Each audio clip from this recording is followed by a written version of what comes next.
Welcome to another exciting and elucidating episode of the Omni Talk Ask an Expert series. I'm your host, Chris Walton. And I'm Ann Mezzenga. And we are the founders of Omni Talk, the fast-growing retail blog that is all about the companies, the technologies, and the people that are coming together to shape the future of retail, or as we like to say, the media company that focuses on tomorrow's companies today.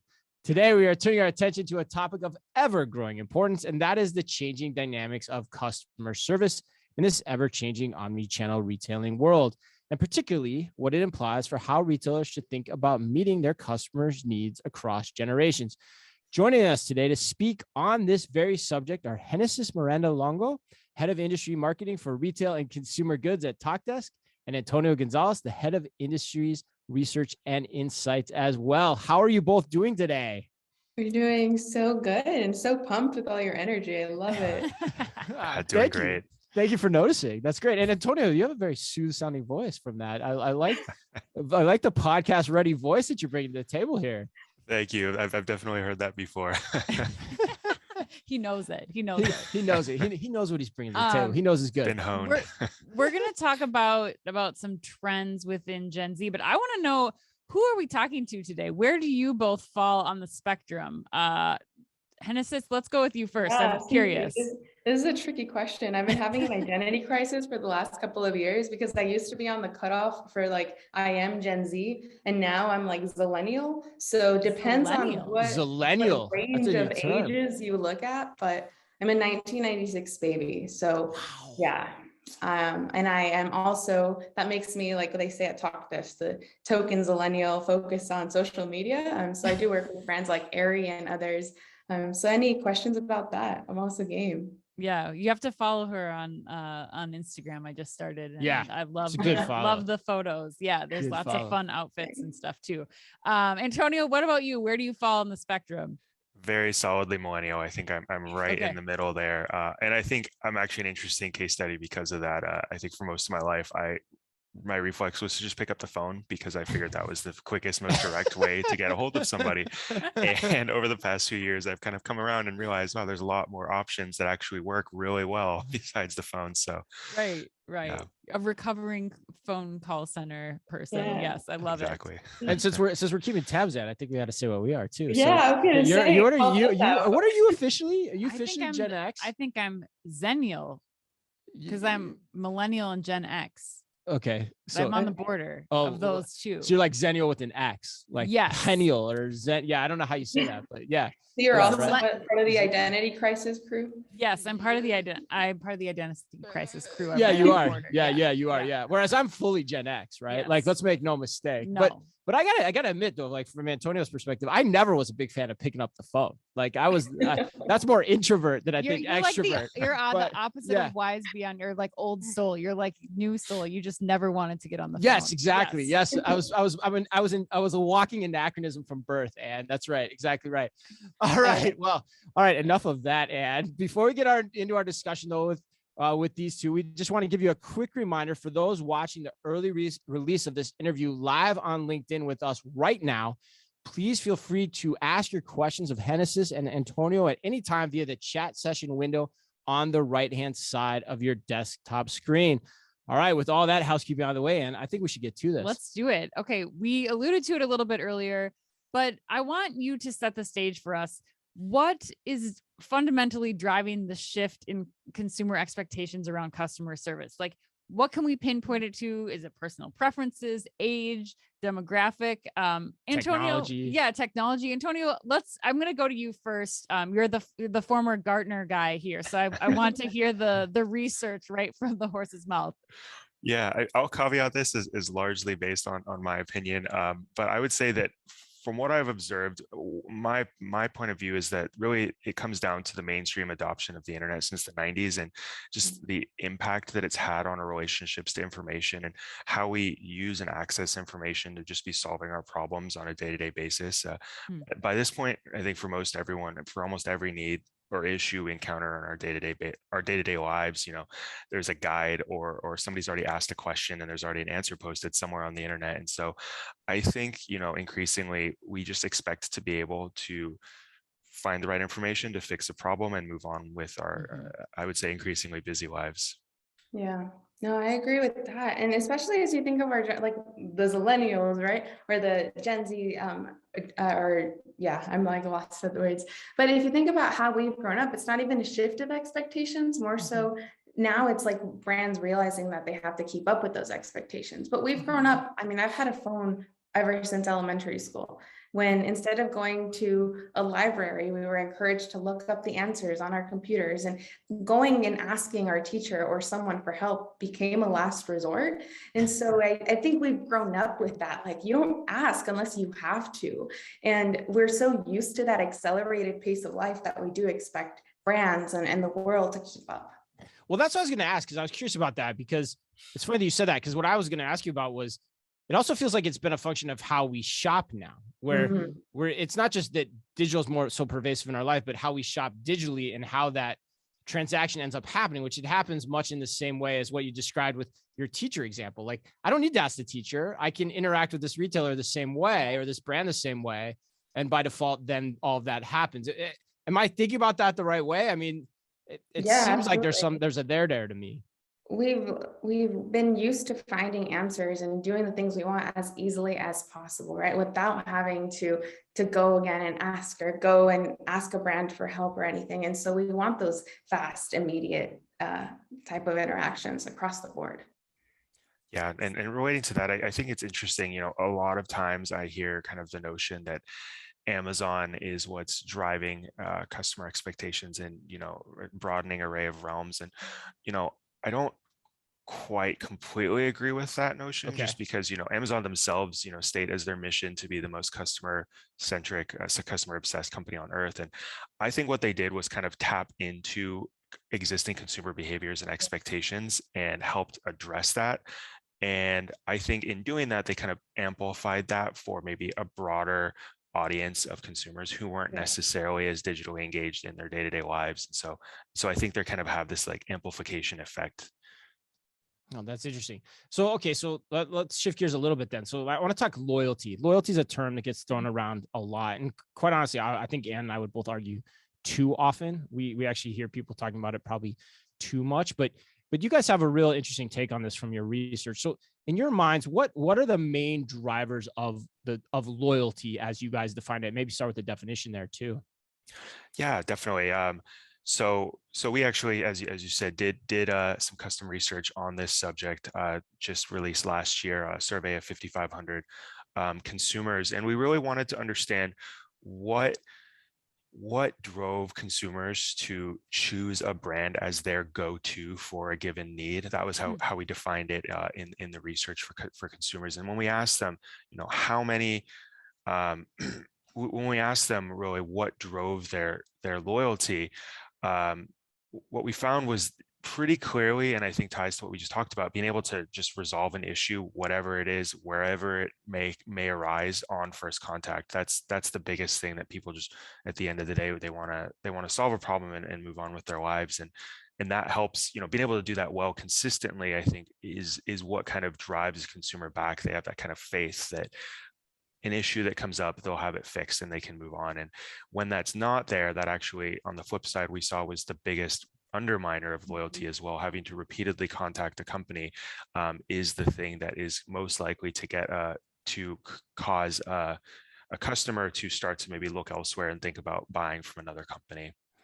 And Antonio, I'm curious, are you seeing people, or did you see in the study where people are actually making that decision up front before they're purchasing? I mean, I think about with returns. I know that, you know, the returns process for retailers now moving into the up in the funnel into the first considerations. Like, if I do order this product online, can I return it to store? Can I return it via a locker? Like, what are my options if this doesn't work out as planned? Were you seeing any kind of like decision-making changing in the survey that you guys did? Interesting. So you're asking whether consumers indicated that they would kind of abandon a purchase upfront if they weren't confident that it would be kind of fulfilled completely. Exactly. And like how the loyalty component that you're talking about kind of ties into that, or where they're going, which retailers they're going back to. Yeah, that's really interesting. And honestly, I wish we'd spoken before we fielded the research, because I think that would have been a great question to ask. need, right. Yeah, but we'll put the research report on the chat. But to your point, and like, if it's not going to be easy, then why would we do it? And especially Right. with the connected world, and we all talk to each other. Like, if my friend tells me, oh, she had a really hard experience with that brand, what would make me want to even approach them in the first place? So yeah, I think it's just the nature of how we shop now. Right. Everything's visible and transparent. Mm-hmm. So I'm gonna go back to something Antonio said, and then you may think of it too. So like there's a definition between like a brand affinity and brand loyalty. So if I hear you back for the audience, what you're saying is you can have an affinity for a brand or think you have a liking for a brand for a whole host of reasons. But what actually makes you loyal is when I have a problem, can you solve it? Right? Yeah. That's what you're saying, right? That's the key delineation here. Yeah, as we envisioned it, is if I have a need for a product, this company is the first place I'm going to look for that product, the first kind of in consideration, and so it's then theirs to lose. Okay, got it. And we talk about problems. I mean, the first thing I think about is over the course of the last 2 years and all the challenges that retailers and brands have encountered with the pandemic. How has that impacted consumers' kind of perceptions of loyalty or how they're approaching brands? I'm specifically thinking like if they don't have a product at the grocery store that I like, the name brand, am I staying to that one and finding another store that has it, or am I, figuring out what the next best option is? How have you seen people respond in that way? Yeah, I think there's every indication that it's been hugely impacted. What we saw, and I think probably by definition, is that consumer relationships with the companies with loyalty are stable and relatively few. We saw 86% of consumers said that they're loyal to 5 or fewer companies, as we defined it. Okay. But we actually, when we delved into kind of what impact the pandemic may have had on the stability of that loyalty, we saw that indication, I think, that there is a lot of disruption happening and that, there was a heightened urgency and a whole host of new specific needs that consumers had. And at the same time, I think a lot of companies, maybe weaknesses in their CX were abruptly revealed. And I think that combined to a mismatch that is starting to create some instability in loyal relationships. We saw that 49% of consumers said that they had just stopped buying from a company outright in the past year just because of a single instance of poor service.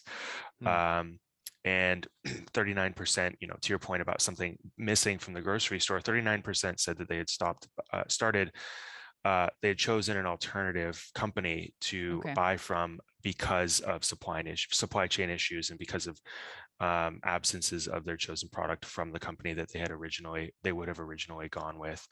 On the flip side, I think it's not all risk to companies. There's also new opportunities to be deepening relationships. One thing that really stood out and was particularly interesting to us was that over half of consumers, 57%, said that they had become more loyal to companies who had demonstrated helping out their customers during the pandemic. And a similar share of people said the exact same thing about companies that had demonstrated helping out their employees as well. So I think there's kind of there's risk, but I think also a virtuous cycle from companies who were able to really stand out as demonstrating a commitment to their employees and their customers. Yeah. And I love what Antonio said about the stat of how many people did choose to leave the brand because of supply chain issues, because it shows that the majority didn't, right? And I think it shows as people, like, we understood that brands were struggling because our friends, our families, like, they work for those brands. We know that there's stuff going on. And something that I loved about the pandemic is the way that that brands were personified. So like in the same way that I can follow friends on Instagram or on Facebook or TikTok, like now I can follow brands in that same way. And I kind of expect that same relationship now. And so if I know that like my friend is struggling because of things going on in the pandemic, that's okay. Like I know a brand will struggle, but will they be transparent and open about what's going on? Or like if I call them at 3 a.m. in the morning because I'm going through something and I need their help, will they pick up? Or will they remember, even through what they have going on, that my birthday is coming up, or that I love to wear yellow? Like, how are brands dealing right with everything going on while keeping the relationships with customers, so that when we do reach out and that we do need help, we do get that support that will make us continue to be loyal to them? because we'll be loyal to the brands that are loyal to us, to our families, to our friends, to our communities. Well, and that's a key thing too that I picked up in, in that last thread too, is that loyalty extends beyond like, how do you make me feel about a certain transaction or when I have a problem? But it's also, how do you make me feel about the people I care about when they encounter a problem, particularly the employees that are working in the store, or say your family members that are also interacting with that brand, which is fascinating to think about when you get right down to it. So my question then becomes like, and we tease this in the beginning intentionally, but like, how does this data start to change as you look at things generationally? So, how do you go about assessing the dynamics around loyalty, particularly when you're looking at Gen Z, for example? Yeah, I think a lot of what we've been talking about has been trending towards actually what we're seeing generationally. When we looked at Gen Z, and also I'll combine millennials in this because in a lot of ways their behavior trended very similarly. When we looked at those two generations, what drives their loyalty is exactly the same as other generations. Fundamentally, they want to be able to resolve a need quickly and easily and on first contact. Right. And similarly, when that's not present, that's going to be the biggest risk to relationships. But I think where we saw really interesting distinctions start to emerge is just the attention that they're paying to, as we're saying, kind of how companies are speaking to and treating the people that they care about in their communities, and are speaking to issues and themes that matter to them as consumers. So there's an interesting attentiveness being paid to that. So we saw that there's a real willingness to pick and choose which companies they choose to buy from based on their stances on things like social issues, sustainability, and diversity. To that point, 46% of Gen Z consumers said that they started working with a company because of their stance on social issues, and 53%, I misspoke, stopped buying from a company because of their stance on social issues. 46%. Okay.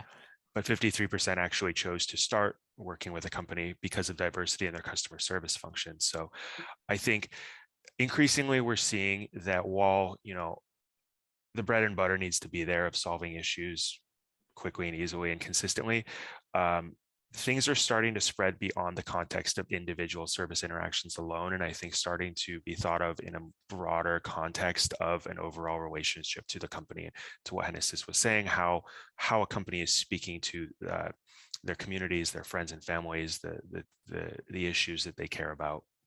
Antonio, I'm wondering, I know this study was specific to Gen Z, but anecdotally even, like, is that true for the other generations? I mean, are you seeing this kind of behavior where, millennials or even Gen Xers are feeling compelled to change their stance on brands based on these types of issues as well? Yes, I would definitely. It's present with other generations. Okay. It's smaller percentages.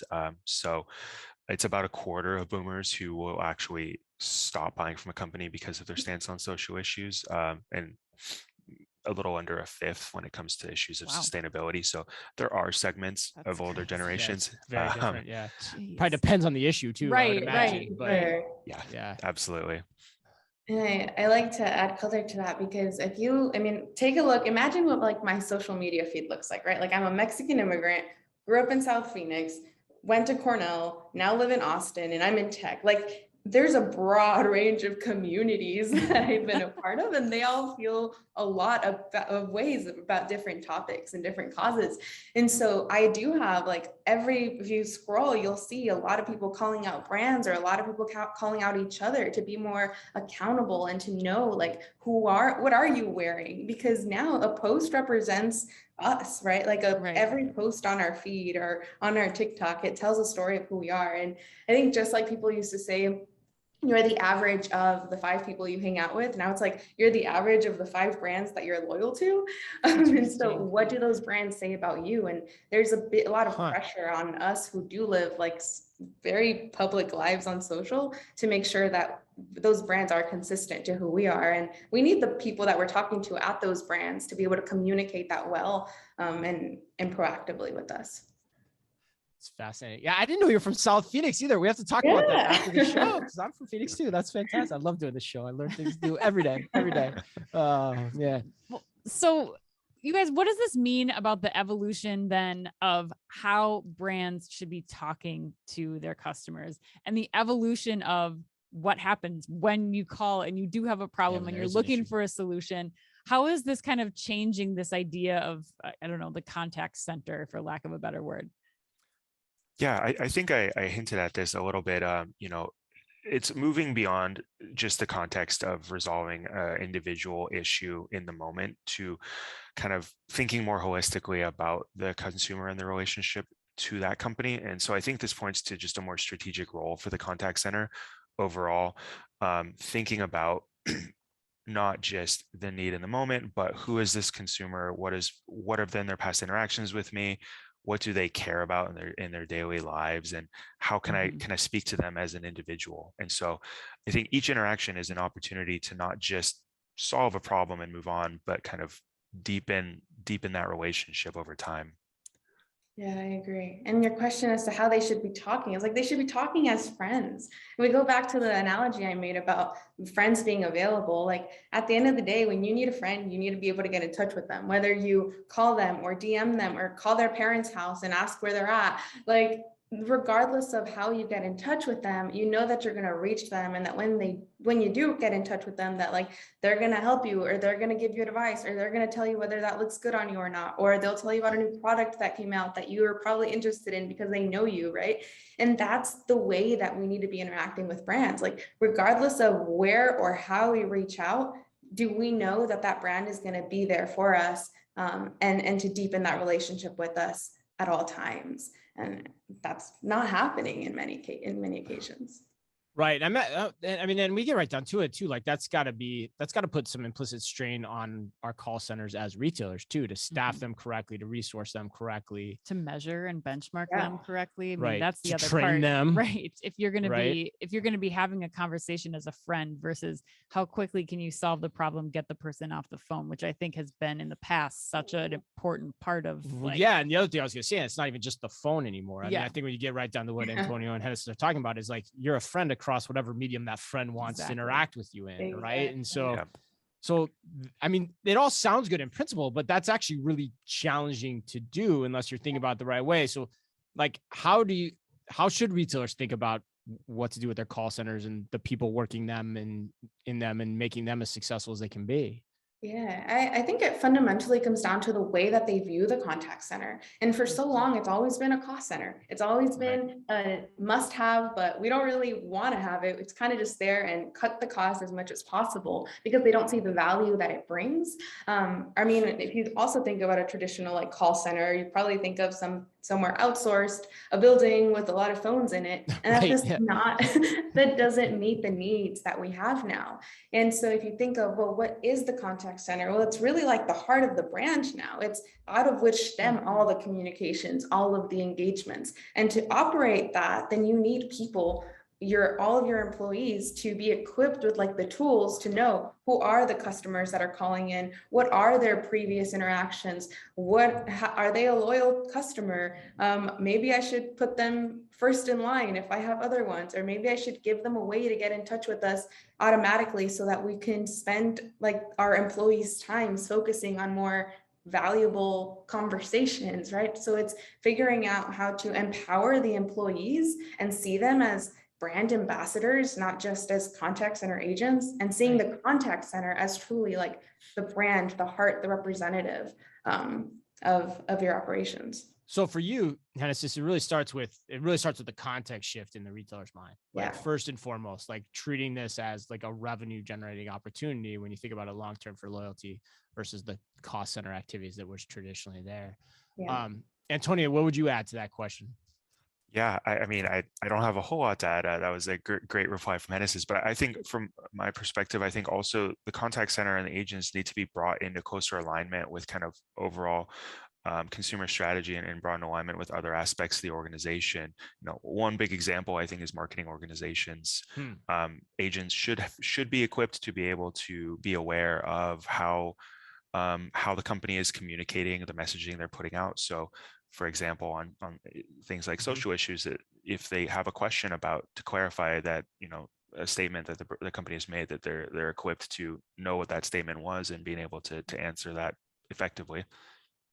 how do you recommend then? I mean, you gave some examples there, but how do retailers really get to be more proactive? We talked about, just thinking about the contact center differently, but what can they do? What actions can they take away from this discussion where they can go and start making that happen? They can be proactive about how they're staffing or approaching the contact center. I would say, from my perspective, first and foremost, relevance to the customer is going to be key. In our research, we saw that 63% of consumers said that they got annoyed when an agent contacts them unexpectedly or really without the proper context. So I think companies need to be mindful of whether there's an underlying customer need and whether that specific outreach will help them address it. So rather than, be mindful of, is this about the company and what it's trying to communicate, or is this about a latent need that the customer has that can be solved for? And I think to Tannis's point, a lot of it's going to come down to being able to piece together a consistent view of customers from, their past interactions, their buying history, their service interactions, and potential needs that may arise, and being able to really make that easily and conveniently viewable to frontline associates at any moment as well. Yeah.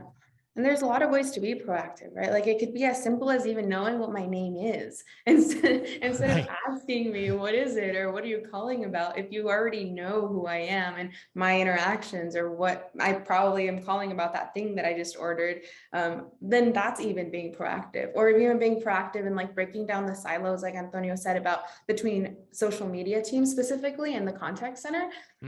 As I work with brands, like let's say Aerie, they'll send the social media team and I are pretty close, and they'll send me like a coupon for a new product that they just launched, right? And let's say I need to return it. Well, I return it, but now I'm not getting any money back because it was a coupon. So the contact center doesn't know what to do with that because they're not communicating with the social media team. And so here I am like trying to represent this brand, trying to do all these things to expand the brand to my followers. And it's like, I'm having a lot of conflicts just in trying to get the customer service and the brand or social media teams to connect. And so there's a lot of tensions there. But if I'm calling in response to maybe like a marketing email that got sent, then the customer service rep should have visibility to that and not be like, oh, well, yeah, we're not connected there, or try calling that other number. Or if you call the contact center and they're like, oh, well, you're calling corporate, you have to call the store. It's like, you are the store, like you are the brand. What's the difference? Yeah. That's happened to me for sure before with like some of the ambassador programs, that the fitness ambassador programs, where it's like either one, the call center people don't understand like what's going on for these ambassador programs that are critical to the success of their brand. Or, it's not being communicated either to the stores, to the call centers or contact centers, and to the other, like all the other outputs. Like it's really about, I think, communication and clear, concise communication across the organization. Yeah. I mean, the other thing that you got me thinking about too there that Hennis has said that I've never thought about before, which is another reason I love doing the show, is the connection with the contact center, or when you have an issue and your social media teams at a retailer. Like there's probably a connection there that the two sides could make that could be more beneficial if you kind of reimagine the whole thing, so to speak. In some ways, there's probably a lot of talent to draw from each side of those pools of the pond that are totally isolated right now, which is something I've never thought about once until Hennis, you just mentioned that. So that was awesome. All right. Well, so my next question then, to kind of close us up here, is, as you both look to the industry, I'm curious if there are any retailers that you think are doing this the right way, or think about this or doing this well, like, and the audience can learn from, and who those people might be. Yeah. I love this question because I get to show off a lot of the customers that we work with and that I communicate with on a daily basis. One of the customers that I love is Farfetch. So Farfetch, of course, luxury brand, but they, from speaking on like how to make the contact center be strategic in the organization, they really treat their employees. They don't even call them contact center agents. They call them advisors. And during the holidays, when they know that that's a predominantly like hard mental health time, because it's emotionally tense, right, for everyone picking up the phone, they actually bring in the executives and all of the like the leaders of the company that are usually absent from spaces like the contact center, and they get them picking up the phone and realizing how hard it is to be an advisor, and how hard it is to like be communicating with customers at that emotional level. And so it really does bring the contact center value to the forefront, and it really like positions the employees of the contact center as these brand ambassadors that should be invested in.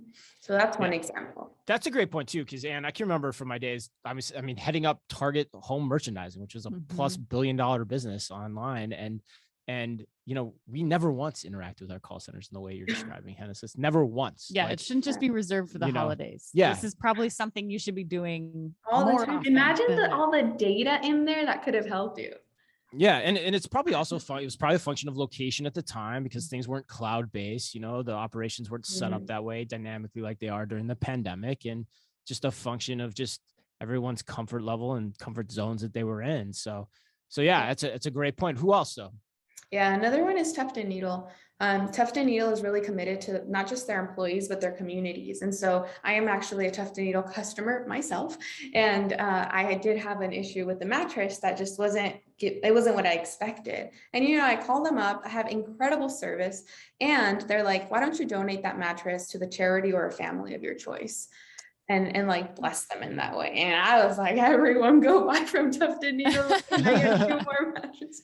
No, and it meant a lot. And not only that, but as I see the way that they do operate their contact center, they really don't push their employees to have like great average handle times. Like that means get the call ending as soon as possible. No, like they incentivize their employees to build those connections, even if that means listening to a grandma talk about their kid for 20 minutes, right? Like that won't mess up their metrics. And so I love that, and just the commitment that Tuft and Needle has to customers in the community. That's awesome. What about you, Antonio? Any experiences that you've had that you'd want to add? Yeah, I would say, I hope I'm not punting in this response. It's a very, very different scope of business. But the company that I find myself recommending to my friends and family over and over is actually a furniture retailer based here in Portland, where I live. And I bought a bed frame from them some time ago, and it had a lifetime guarantee. If anything went wrong, they would fix it. And since that has happened, unfortunately, a couple of things have gone wrong, but each time I've reached out to them and they've known exactly who I was, what I ordered, what bed frame, what size, and no questions asked, have gotten the damaged piece fixed within that day. And so I haven't had to go without a place to sleep ever. Did you call them or did you go in? I have to know. This is part of your millennial response. Yeah, I went in, if I'm being honest. Okay. Hey, you're right. Like you said at the beginning, you got to find the way to solve the problem as fast and easy as possible. And sometimes that means going in and getting it done too. I mean, whatever works. No shame in it. We're going to talk about that on tomorrow's podcast, actually. Yeah, it's for sure. And shout out to Shelly Huff too of the WRC, your Women's Retail Collective. Big fan of Omni Talk. She's gonna be she's gonna be stoked about that Tuft and Needle drop that you guys just gave her on the good customer service too. That was very serendipitous for her. So yeah, hopefully she's listening. All right. Well, any other concluding thoughts that you two have that for our audience here as they think about the changing dynamics of customer service and loyalty here coming out of the pandemic? Yeah, I just wanted to add another, as you were talking about the data from your Target days, another customer, Glasses USA, something that they've been doing is they take the feedback from the tens of thousands of calls that they receive per month, and they now can automatically analyze the trends and the frictions in those so that they can then feed them back to merchandising and production and be like, hey, we need to change something here. We need to make some sort of process change or item change regarding the SKU. And so just the power of being proactive in that way, right? It's not even in terms of communications with customers, but being proactive with your other functions of your business so that you can anticipate those customer needs and have them not have issues in the first place. Right. Doing it in a smart way too, so it can be operationalized. Yeah, because even in my days in Target, I can remember being in food and that process was very dialed in. But then you go to a different segment of the organization, say home furniture, and it wasn't. So it can even be very disparate across the organization as well, depending on how you set that up. It's a great point. Antonio, what about you? Famous last words here? Oh, I don't know how to build on just the excellent insights that Genesis has been able to provide already. I would just say that, some of the statistics that I shared during this conversation are part of two broader reports that we have available. The first being the future of customer loyalty, and the second being a deep dive into Gen Z called Winning Gen Z Through Exceptional Customer Service. They're both publicly available for free, and I encourage everyone to access them to learn a little bit more. Yeah, we can drop them in the chat. Yeah, absolutely. Yeah. And we'll put them in our notes too for anyone that's listening to this recording following the release on LinkedIn. They'll be available there as well. So, well, hey, thank you to both you guys. This was a very enlightening conversation. Learned a lot from it. Lots of new points of view that I hadn't thought about before. And I don't know if you feel the same way, but yeah. But yeah, if people want to get in touch with either one of you guys, what's the best way for them to do that? Please just feel free to reach out and connect with me directly on LinkedIn. Yeah, same. Or Instagram. Or Instagram. All right, that's our first Instagram drop in the history of the you show. have to give them your Instagram Yeah, handle. I'll put that in the chat too. Perfect. But if you want something a little more formal, then talkdesk.com/retail. You want to go through this proper channel. The proper channel. That's right. Awesome. Well, hey, thank you guys both. Thanks to, again, this was Talkdesk's Genesis, Miranda, Longo, and Antonio Gonzalez. Thank you both for sitting down with us today. And thanks to all of you that joined us live on LinkedIn. As always, on behalf of them and all of us here at Omni Talk, be careful out there.